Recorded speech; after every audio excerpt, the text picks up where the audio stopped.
Hindavi Swarajya news, जनतेसाठी एक पाऊल पुढे।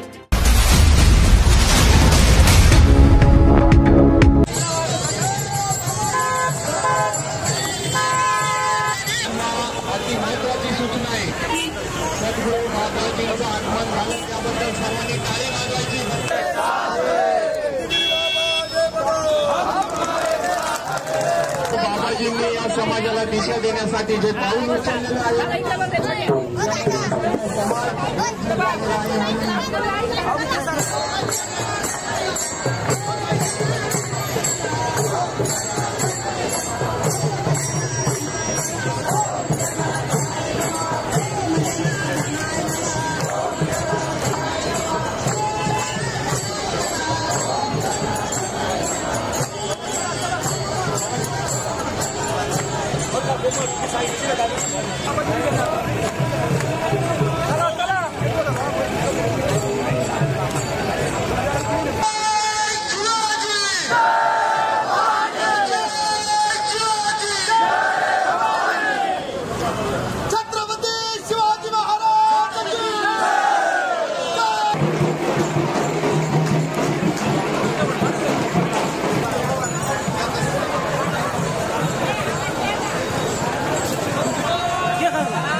बाबा जैसा हो येऊन येणार कोण बाबाशिवाय आहेच कोण येऊन येणार कोण बाबाशिवाय आहेच कोण। जय बाबाजी जय बाबाजी जय बाबाजी।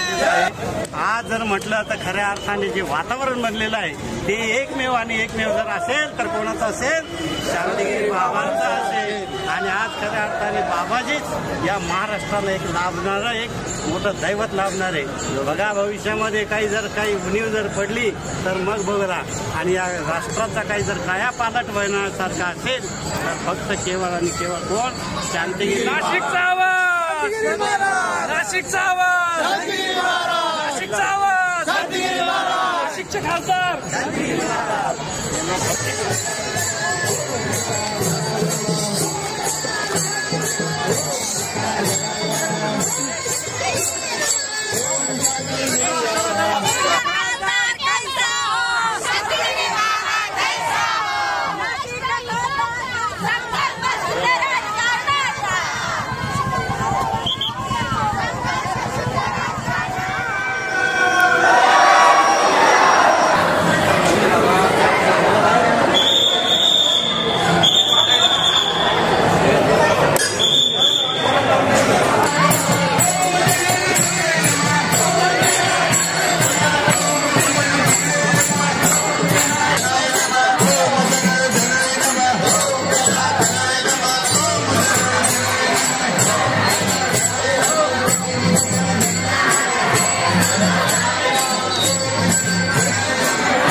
राजकारणाचं शुद्धीकरण म्हणजे काय? कुणाला पैसा द्यावा लागला नाही, कुणाला गाडी द्यावा लागली नाही, कुणाला जेवणाची व्यवस्था करावा लागली नाही किंवा तुम्हाला बसायला चटाई सुद्धा टाकावा लागली नाही.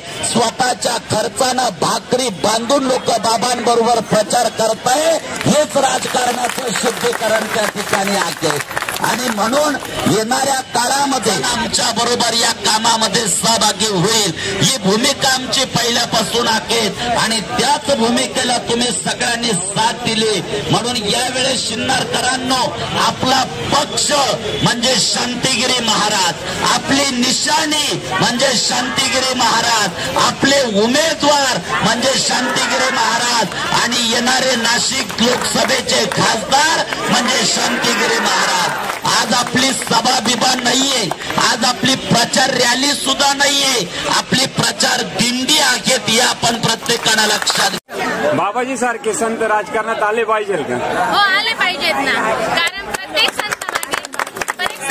संतामागे प्रत्येक व्यक्तीची वेगवेगळ्या प्रकारची भावना असते आणि जी व्यक्ती घरातल्याचं जास्त प्रकारे ऐकू शकत नाही ती संतांच्या एका शब्दामध्ये ऐकू किंवा त्यांच्या पावलावर चालू शकते.